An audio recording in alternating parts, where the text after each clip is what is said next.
ځان سره په خپله باندې یو 2 دقیقې فکر وکړئ. د طالبانو په خوله باندې له پاکستان سره د منګه ټول ترانزیت یعنې کاروبار بند ده. د سپین بولدک او د تورخم دروازه ته لاړ شوی ده. بالکل یې منو. د پاکستان سفیر له اوسه پورې په کابل کې څه کوي؟ دا د هیبت الله د مور مېړه ده، ستاسو هلته کېنولی ده. پاکستان په تا باندې اټکونه کوي، په تا باندې بمبار کوي، بیچاره غریب فقیر افغان ولس له منځه وړي. نو دا د هیبت الله د مور مېړه له اوسه پورې په کابل کې څه کوي؟ بله خبره دا ده د بېنظیر د بیټو زوی د طالبانو سفیر په اسلام آباد کې له اوسه پورې څه کوي؟ چې د تا ترانزیت ورسره تړلی ده، تا ته کومه ویزه نه درکوي، کوم احترام درته نه کوي، هر ورځ بمبار در باندې کوي، ته ورته وایې دا ما دښمن ده. نو دغه دښمن هېواد سره له اوسه پورې تا ولې سفارتونه خلاص کړي؟ خو داسې یو څو ورځې دوکې دي درته در به یې کړي چې ولا موږ له غاړې راونیو سفیر هم راکش کاږه او بس جوړ جاړی د خبره خلاص وه. خیر او خیرت کلاره کلاري. دغه رقم ته بمونه، دغه رقم ته اټکونه، دا په افغانستان کې طالبان درته ډېر عام کیسیس کوم عکس العمل به افغانان نه ښودي چې زه خیر د پاکستان د اټک کې وکړو یا ننګرهار وشتو یا کونړ وشتو یا پکتیا، یا دا به یو عامه خبره سي که نه. لکه د افغانان چې نن سبا کوم اټک وسي ډېر زیات سي جذبه ورپسې راجګ سي په دې سوشل میډیا کې، دا به درته ډېره عامه کې. او دا کار ته طالبانو کار ویلی ده. نو ځکه چې موږ کله وایو دا ډرامه ده، د ډرامه دغه داسې په لمنځ کې هغه بیچاره فقیر افغانان له منځه ځي، خو د پاکستان او د طالبانو په خپله خوښه باندې دغه ډرامې جوړېږي. دوی ورته هغه کوارډینیشن ورکوي چې کوم ځای وله کوم ونه وه، دې کې ټول د طالبانو لاس ته. نو ولسه لږ هوښیار سئ، لږ زره تکړه سئ، د دوی په دغو ډرامو باندې مه غولېږئ.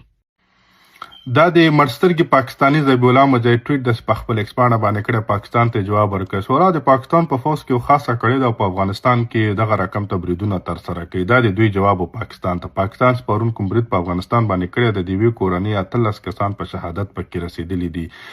تاسو حافظې خو لږ کمزوري دي. هغه زرګري جنګ هم د طالبانو د پاکستان په یاد داسې څو موده وړاندې وکړه.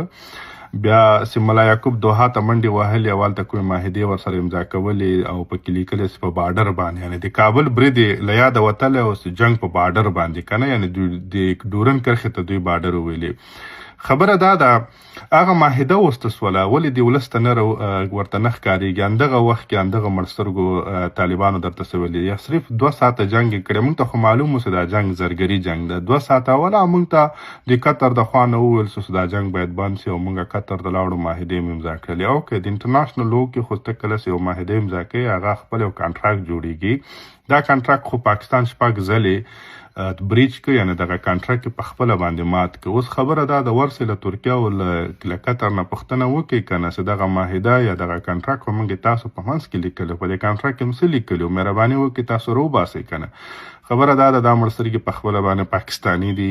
افغانستان د پاکستان 5مه صوبه جوړه سوې ده. لیک سره په قراره سي افغانانو له دغه مړسترګو نه دومره غټې غټې توقع مه ساتئ چې دوی به تاسو ته افغانستان ساتي، د افغانانو حفاظت به کوي. ولا داسې سترګې ورته مړې اچولې 6م ځل د هماغه زرګري جنګ نه وروسته چې پاکستان په افغانستان باندې بمباري کوي او ولا که دا مړسترګې ورته جګ کتلی سي.